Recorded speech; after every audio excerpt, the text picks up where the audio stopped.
Greetings and welcome into the Sports Shuffle as Joel works to get in frame. I am Flying Ryan Gokers along with, The dude who's trying to center his camera, Tampa Motormouth, Joel Verlin.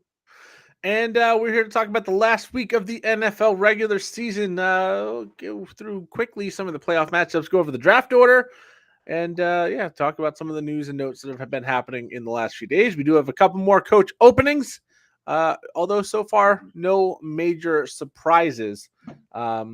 Anyways. Big takeaway from week 18, Joel, for you. What is it, if anything?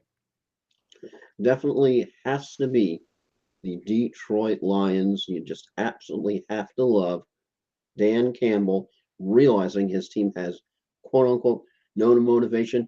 As I'm paraphrasing, his motivation was guess what? We're not going in, neither are they. That's their motivation. They beat those Packers. They beat the refs. They got the job done. I think they're going to be dangerous next year. That's my takeaway from Week 18. Yeah, that was. I remember saying early on, this is a team I think is going to surprise some people. I found myself picking them a lot more this year, and it didn't pan out at first. They started 1-6, finished the season on an 8-2 run to finish at 9-8. We'll get to the details of the game. My takeaway is all Florida teams in the playoffs for the first time since 1997, first time in 25 years. The Bucks, Dolphins, and Jaguars all have made the playoffs. However, I think the odds of any of them winning in the first round is a little sketchy. I think the Jaguars actually have the best shot here of winning for the first time in forever in the playoffs. But all three teams actually made the playoffs, Yeah, combined one game over 500. well, when you tend to look, of course, who's starting for your fish, that you're just sort of going, okay, that could be bad. Not as bad as the game on Monday night, but it could be bad. But then I know everyone's really trying to tout that Tom Brady has never lost to the Dallas Cowboys, and I know we're not doing picks on this one, but you can sort of, with how the Cowboys have been playing, you can sort of make the case. Yeah, maybe the Bucks get lucky in the first round, not a one and done. But I agree. The Jaguars are the team definitely to have the most confidence in, especially when you saw how they played when it mattered. Yeah, it's interesting there. It's gonna be rough for the Dolphins this week. It really is. Anyway, let's go to the recaps, and we will start with Chiefs Raiders 31-13 win. Chiefs going to the playoffs as the number one overall seed. Yeah, this game was ugly as I think it will just forever be remembered as ring around the rosy game. That's the image you take from that game because I don't think the Chiefs do that to a bad team. And this just in, the Raiders ain't a good team. No, they're not. And the Chiefs are a very good team, so they're going to the playoffs as the number one seed in the AFC. Raiders 6-11 go into the offseason fairly poorly. All right, next up, the Jaguars winning the division 20-16 win over the Tennessee Titans. The Titans losing 7 in a row to close out the season. The Jaguars will look like a team that's got a real shot of making some noise in the playoffs.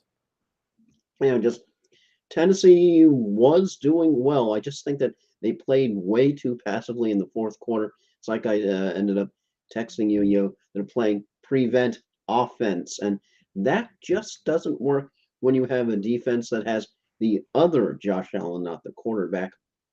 And that TD just bolted the Jags into the banner. And interesting note, unlike the Titans, even if the Jags had lost, they wouldn't have been eliminated, unlike Tennessee. Yeah, Jaguars would have had a way to backdoor in. The Titans, though, did not, but the Jaguars take care of business, locked down their spot on Saturday to win the AFC South. Then we move to Sunday, where the Atlanta Falcons beat the Tampa Bay Buccaneers in the game that didn't mean anything for Tampa Bay, 30-17. The Falcons finished with a win. They finally beat Tom Brady for the first time ever. The Buccaneers, though, they benched Tom Brady and some of the starters fairly early in this one. Bucks will go in as the 4 seed as the NFC South winner. But beyond that, who knows? Yeah, just with this game, I think you can say the Bucks scored a moral victory, just because no one got hurt and nobody did anything stupid. So win-win. Yeah. We'll get to some stupid here later. But the Bucks going in as the 4 seed, Tom Brady never want to bet against them, but it's been a rough year for Tampa. We'll see how they do against Dallas in the first round. Next up, probably the most emotional game of the season. Bills 35-23 win over the New England Patriots. 2 kick returns, including the opening kickoff by Nyheim Hines for touchdowns. The Bills offense didn't get it going until the second half because they just didn't have the ball for most of it. But that being said, Bills get the job done. The Patriots at this point not eliminated until further results as they finish the season at 8-9. And just everybody knew that Buffalo was winning this game after how this week went. Give it to the Pats. They put up a fight. Mac Jones actually probably had the best week of the entire season, but hey, after that kick return, that started off the game, and you were going back to go. Let me think. When was the last time the Buffalo Bills had a kick return for a touchdown? You knew they were going to win this game. Yeah, you kind of knew going in it was going to be a good day for the Bills, but they do come out on top here fairly easily. Speaking of fairly easily, the Vikings 29-13 win over the Chicago Bears. Dalvin Cook does leave this game briefly with an injury, but does come back, so no major concerns going into the playoffs. The Bears, with the loss, keep themselves alive at the time to get the number 1 overall pick pending the Texans result. But the Vikings do get the job done 29-13 and didn't need their starters to do it. And Minnesota got their mojo back just at the right time. You don't want to be backing into the playoffs or on a slump going into the playoffs. And Minnesota snapped back, but Chicago did not come away empty-handed, having the number 1 pick, of course, in the draft gifted to them with what happened in one of the games after this one. And as John Greenberg ended up posting, if you want to know the mood of the owner right now, a Bears exec in the elevator said that George McCaskey was toting around a Yeti cooler full of ice cream bars and handing them out to people. I think he was just a little bit happy. Yeah, a little bit. All right, next up, the Bengals 27-16 win over the Baltimore Ravens. Still no Lamar Jackson. Looks like Lamar Jackson is going to be iffy for the wild card game against Cincinnati, back in Cincinnati once again. The Bengals get the job done. Didn't look their best this week, but didn't have to get past the Ravens. Both teams will be in the playoffs. Yeah, this just didn't pay Lamar, as Baltimore is awful when Mr. LJ ain't in there. Yeah, Lamar Jackson, very, very valuable to this team. They should get Taylor Huntley back if they can't get Lamar Jackson back this week, so that's at least better. All right, next up, the Texans. Last second heroics get them the win, lose them the number 1 overall pick, drops them to number 2, beating the Colts 32-31. Lovie Smith has been let go as a result. He was fired the same day, so they weren't happy about losing that number 1 overall pick. The Colts finished the season 4-12-1, a very disappointing campaign for a team that had a lot of promise after the last couple of years. I'm sure Jeff Saturday is not going to be retained, but both teams very bad. Both teams will have early draft picks, and the Texans do screw themselves out of the number 1 overall pick. Yeah, because Houston, the only team that loses by losing the number 1 pick, and considering how that win happened, I'm wondering, did somebody from the upper management piss off Smith so much that he's like, you know what, I'm getting canned, bleep them, let's win this. And then you had the criticism from Coach Dungy, who asked, I believe this was on Sunday, right before the Sunday night game, he said, what are the Texans doing? What kind of operation is this where you don't have any conviction of supporting, in parentheses, who you hire? Who is going to coach there if you only get 1 year to implement your plans? 2 years in a row, this is ridiculous. Yeah, not a good look to fire a head coach back-to-back years, let alone the whole racial debate around that as well. Speaking of another team that tends to do that recently. Yeah. Next up, Dolphins 11-6 win over the New York Jets. The Dolphins, with this win and the Patriots loss, do clinch the number 7 seed. However, looks like it's going to be Skylar Thompson in the wild card game against Buffalo. So not the best thing for Miami right here. Jets finished 7-10. They have let go mutual parting of the ways with Coach Mike LaFleur, the offensive coordinator for the Jets. That just broke in the last little bit. Dolphins, though, 9-8, get a winning season for the 3rd straight year, and will go into the playoffs for the first time in a little while. This was just a god-awful game. Somehow the Finns won, and somehow they ended up getting in. The best quote I saw, I don't know who to attribute it to, but was from social media, quote, this game set offensive football back 30 years. Yeah. Two third string quarterbacks will do that for you. All right, next up, another game that sent offensive football back a little bit. Panthers Saints 10-7 win for the Panthers. Both teams will finish the season 7-10. Only a game out in the NFC South like everybody else, but it's a very disappointing season for both teams. The Panthers, though, they showed some heart at the end, so maybe there's some optimism going into next year that Steve Wilkes can maybe come back, retain that job, and they will be good to go going forward. The Carolina wins definite consideration should be for Steve Wilkes because I think of all the interim coaches, he really ended up performing the best, getting the most out of crazy situation. CMC traded, Baker Mayfield there wasn't really clicking, went to the Rams, and yeah, Foreman, of course, didn't exactly have a good day, and I have a feeling his wallet will be just a little bit lighter this week. Yeah, just a little bit. All right, next up, the Steelers 28-14 win over the Cleveland Browns. The Steelers finished the season 9-8. Didn't look like they were going to at one point, but another winning season for Mike Tomlin. They would have made the playoffs if the Dolphins had lost, and saying it's going to be Skylar Thompson. Maybe that would have been better for the NFL. The Browns finished the season at 7-10. Deshaun Watson, his little dress rehearsal, see what they've got. Not necessarily as encouraging as they would have hoped for, but 7-10 after everything they went through, not the worst thing in the world. They'll have no first round picks. They traded that away to get Deshaun Watson. But the Steelers 9-8 looks like they might have something brewing going into next year. Kenny Pickett's second year could be a lot more promising.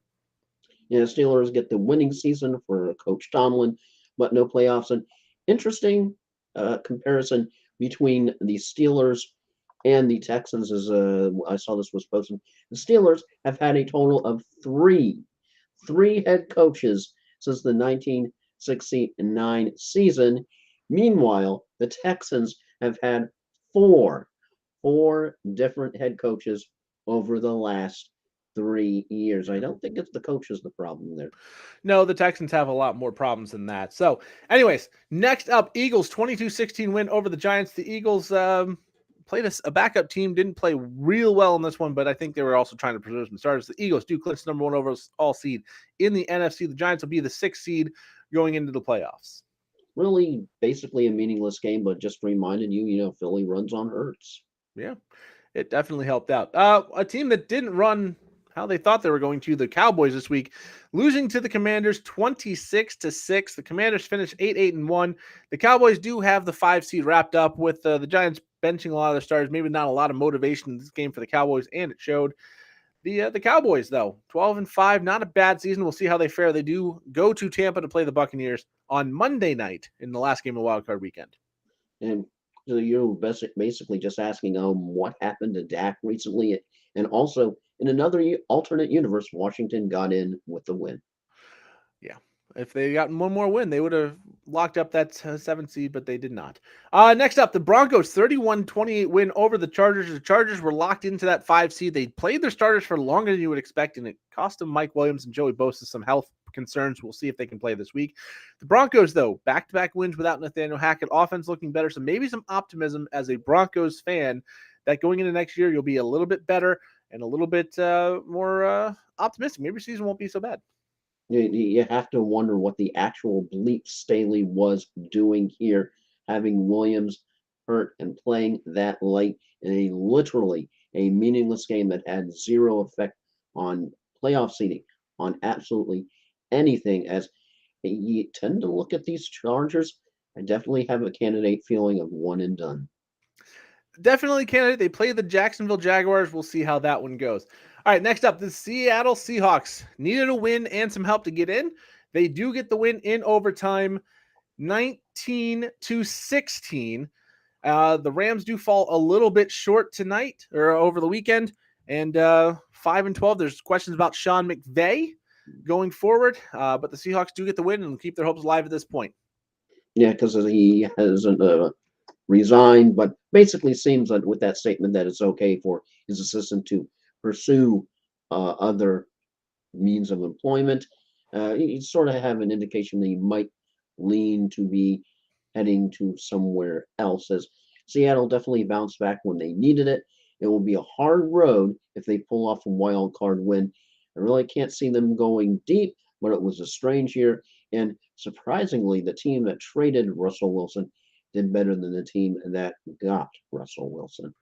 Yeah. So the Seahawks go into the playoffs. If the Packers lose, we'll get to the game here shortly. 49ers 38-13 win over the Arizona Cardinals. The Cardinals have relieved Cliff Kingsbury of his duties. And Steve Keim, the general manager, is out as well. The Niners will go in as a number 2 seed and play either the Seahawks or the Packers, depending on the game we'll talk about next. Oh, my basic quote for this game with the 49ers, sound of the truck horn. Yeah, it's a pretty beastly team out there. All right, last up, Packers, Lions. Lions get the win 20-16. The Packers are eliminated. It looks like, based on the body language coming off the field, Aaron Rodgers may be done after this game. Only time will tell. It looked like he was definitely at least considering it, walking off that field arm in arm with Randall Cobb. The Lions, though, come in. They knew they couldn't make the playoffs, and they knew they could knock the Packers out. And just knocking the Packers out was good enough. So the Lions get the win, go to 9-8, first winning season for the Lions in God knows how long, very, very long time. Packers, early off season for the first time in what feels like a decade or more. You have to reiterate what I said earlier, that I really have to love Campbell. If we're not going to win, neither are they. They made up their own motivation. They followed through. Lions KO'd the Packers. And you have to believe that Aaron Rodgers may hear or see the writing on the wall, just because when he was asked to trade out his jersey and swap it with somebody who's like, I'm going to hold on to this one. I'm going to hold on to this one. You're just going like, reading between the lines. So it really sucks that the Lions aren't in the postseason. As in a Bugs Bunny voice, that might be interesting, but definite hope and optimism for next year. Since I saw somebody when they make the meme banners, it was knocked the Packers out of the playoffs. Detroit Lions 2023. Hey, first winning season in a long time. Such a good, 8-2 finish to the season, knocking the Packers out. Second place in the division. A lot of positives for the Lions. Hold your head up high, Lions fans. You're in for a ride next year, I think. Yeah. All right. So I actually have to hop off and make a run back to St. Pete.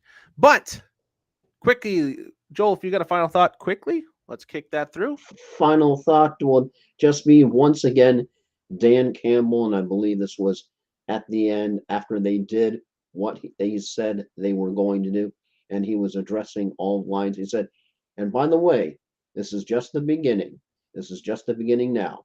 All roads go through Detroit. You usually have a team on Hard Knocks, a lot of hype. This one was well-deserved. Yeah. It's been an interesting season. It's been an interesting story. Detroit definitely has a heck of a lot of talent. If they can just keep DeAndre Swift healthy, they will have a monster year next year. All right, my quick final thought. Damar Hamlin formally released from the Buffalo hospital. He was transferred over the weekend to Buffalo, so he is actually back home, good to go. Expect to see him not on the field for a while, but possibly at Highmark Stadium for the playoff game against the Dolphins over the weekend. So we'll be back in a couple days. We'll go over the playoff matchups. We'll go over the draft and all that other stuff that I thought we were going to do. Super wild card weekend. Super wild card weekend. So with that being said, a very short, very quick to the point podcast tonight. I am Flying Ryan Gilchrist, along with. Can you believe it? We're as short as my height. Tampa Motor Mouth, Joel Verlin. And with that, we gone. See you soon.